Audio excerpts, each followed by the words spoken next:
Saludos mis mortales favoritos, Amos y Dalva Acosta por acá, y en esta ocasión llegamos ya a la 10ª entrega de esta serie Palabras griegas del Nuevo Testamento. Qué rápido se va el tiempo. Fíjense bien, esta palabra es importantísima porque en el uso y en el contexto del cristianismo a lo largo de toda la historia ha implicado siempre la parusía, la parousia, la venida, la llegada, la segunda venida del Mesías. Recuerden que la iglesia existe entre tiempos, la iglesia existe porque Cristo vino y porque Cristo viene. Muy bien, esta palabra es importante entenderla en el uso, como siempre, en el uso del contexto griego. Recuerden que el Nuevo Testamento fue escrito en griego y pues seguimos con nuestro libro de texto. La dinámica va a ser, primero vamos a ver el uso en el griego clásico y después el uso que le dan los escritores del Nuevo Testamento. Vamos para allá. En el griego clásico, la palabra griega parousia se ha naturalizado en castellano como un vocablo técnico para significar la segunda venida de Cristo. Es decir, que si hablamos de parusía, estamos hablando de la segunda venida de Cristo. Sin embargo, y esto es importantísimo, en el griego clásico, esta palabra significaba o tenía un uso totalmente cotidiano, un uso común, que Pablo lo va a utilizar en sus cartas así, en este sentido común y corriente. En el griego clásico significa simplemente la presencia o venida de personas o de cosas. Puede usarse en frases como la presencia de amigos o la presencia de desgracias. Muy a menudo Pablo usa parousia en este sentido simple, llano y no técnico, es decir, un sentido de uso cotidiano. Por ejemplo, el apóstol se regocija con la parousia, es decir, con la llegada de Estéfanas. Se consuela con la parousia de Tito. Exhorta a los filipenses a ser tan obedientes en su ausencia como lo habían sido durante su parousia, es decir, su presencia, su estancia física con ellos. Como podemos ver, el uso que le está dando Pablo es el uso corriente, el uso común en el contexto griego. Muy bien, vamos a ver ahora el uso que se le da en el Nuevo Testamento. Característicamente en el Nuevo Testamento, esta palabra parousia es la palabra que significa la segunda venida de Cristo, como había mencionado anteriormente. Y aquí hay varios pasajes donde se usa de esta forma, pero voy a mencionar dos. Y estando él, Jesús, sentado en el monte de los olivos, los discípulos se le acercaron aparte diciendo: dinos, ¿cuándo serán estas cosas? ¿Y qué señal habrá de tu venida? Aquí es parousia. Y del fin del siglo. Otro más. Dice Santiago: por tanto, hermanos, tened paciencia hasta la venida, hasta la parousia del Señor. Es decir, que aquí estamos viendo ya cómo el uso que se le está dando en los escritos del Nuevo Testamento a esta palabra es como un sinónimo o un equivalente de la venida de Cristo, de la venida del Mesías. Muy bien. Esto que voy a mencionar es importantísimo. Esto que menciona Barclay es importante porque en el contexto griego se usaba parousia cuando se hablaba de la llegada de alguien muy especial. Por lo tanto, la llegada de esa persona a determinada ciudad convertía la llegada en un evento que traería consecuencias, que implicaba cierta trascendencia en los ciudadanos y en la ciudad, como vamos a ver. Así que vamos a ver primero aquí parousia como sinónimo de la venida de un emperador. En los papiros y en el griego helenista, parousia es la palabra técnica que se usaba respecto de la llegada o de la venida o de la visita de un emperador o de un rey o de un gobernador y en general de una persona importante a la ciudad o la provincia.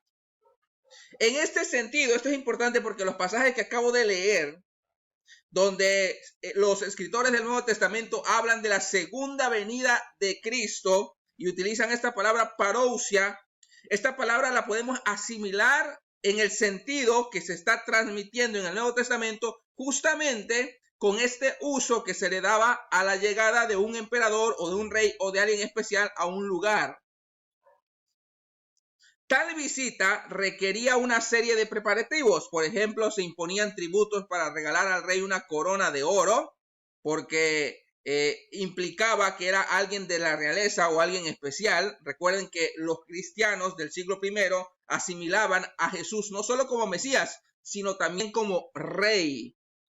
Con motivo de la visita de Ptolomeo Soter a la villa de Cerce-Osiris, debían recogerse 80 artabes de maíz, dice Barclay. En ese sentido secular, la venida de un rey exige siempre que todo esté a punto para recibirle. Esto implicaba que la llegada de un rey a la ciudad implicaba que la ciudad debía estar preparándose para ese evento. Interesante. Otra cosa que vamos a ver aquí como seguidilla de lo mismo o como consecuencia de lo mismo es que la llegada de un emperador o de un rey implicaba el inicio de una nueva era a partir de. Eso es muy importante. Una de las costumbres más comunes de las provincias consistía en datar una nueva era a partir de la parousia del emperador, de datarlo, de fecharlo. Es decir, que no pasaba desapercibido, quedaba en el registro de la historia y en la memoria colectiva. Esto es lo que hizo Cos respecto de la parousia de Cayo César y Grecia respecto de la parousia de Adriano, y ahí están las fechas. En ese sentido entendemos que la parousia de esta persona importante a la ciudad implicaba un nuevo tiempo. La llegada del rey implicaba un nuevo tiempo, una nueva era. Recuerden que la llegada del Mesías era asimilado por los judíos del siglo I, por los judeocristianos. Era asimilado como la llegada de la nueva era, es decir, la era mesiánica, lo que Jesús y lo que Juan el Bautista va a identificar como el reino de los cielos. Muy bien. Otra cosa que también viene a consecuencia de es que con la llegada de un emperador o de un rey a la ciudad, no solamente se databa una nueva era, sino que traía como consecuencia, traía una serie de valores nuevos. Otra práctica común, va a decir Barclay, era acuñar monedas para conmemorar la visita del rey. Conocemos los viajes de Adriano merced a esta costumbre. Es decir, que como conmemorativamente, por la llegada del rey se mandaban a acuñar monedas especiales.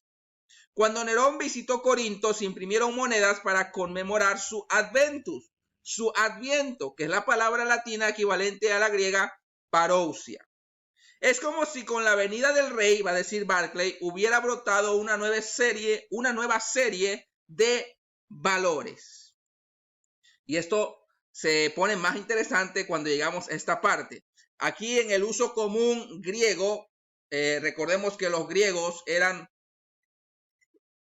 pues influenciados por una filosofía politeísta, por una filosofía pagana, en ese sentido, desde el punto o desde el filtro teológico neotestamentario.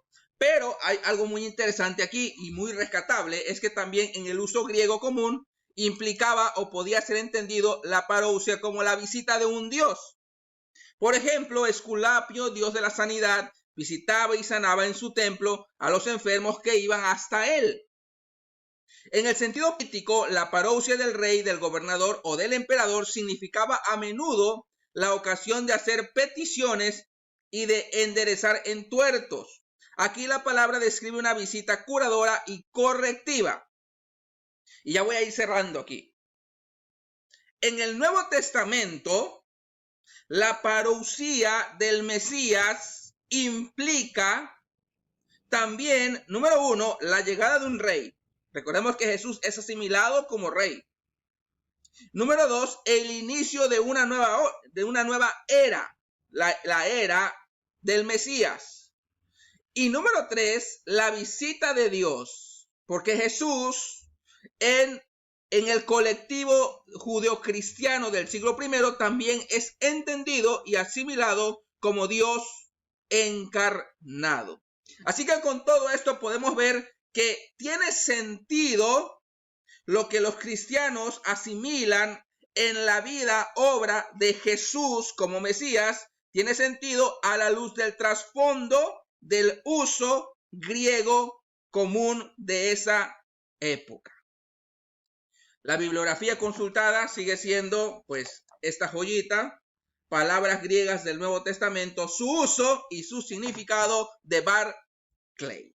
Bueno, eso es todo y muchas gracias.